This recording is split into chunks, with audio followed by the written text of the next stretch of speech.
In this video, I'm going to show you how to connect ChatGPT to Cottages step by step so you can start using the app inside your ChatGPT workspace with just a few clicks. This is a simple setup, but if you've never connected an app before, I'll walk you through every part of it clearly and quickly. If this tutorial helps, please hit the like button, subscribe to the channel, and turn on notifications for more easy tech guides just like this.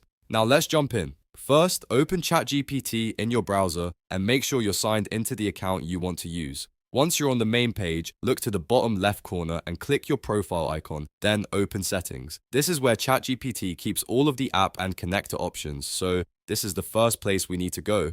Inside settings, click on apps. This section is where you can browse and connect different tools that work with ChatGPT. After that, click add more.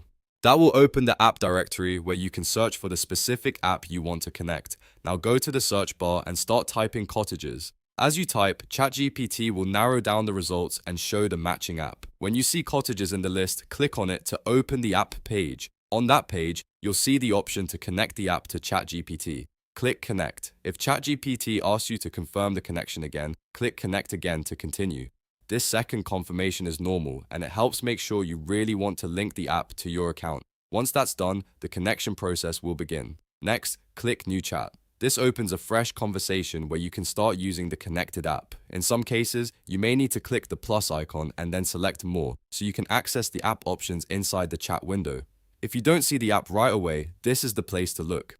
After that, choose Cottages from the available options. And that's it. ChatGPT is now connected to Cottages, and you're ready to start using it inside your chats. If you want to make the most of it, take a moment to test the connection by asking a simple question or running a basic command inside the new chat. That way you can confirm everything is working properly before using it for more advanced tasks. So to recap, you went into Settings, opened apps, used Add More, searched for Cottages, connected it, confirmed the connection, opened a new chat, and selected the app from the plus menu. Once you know the flow, it only takes a minute or two to repeat next time. If you found this video useful, please like the video, subscribe for more tutorials, and share it with someone who wants to connect apps inside ChatGPT. Thanks for watching, and I'll see you in the next one.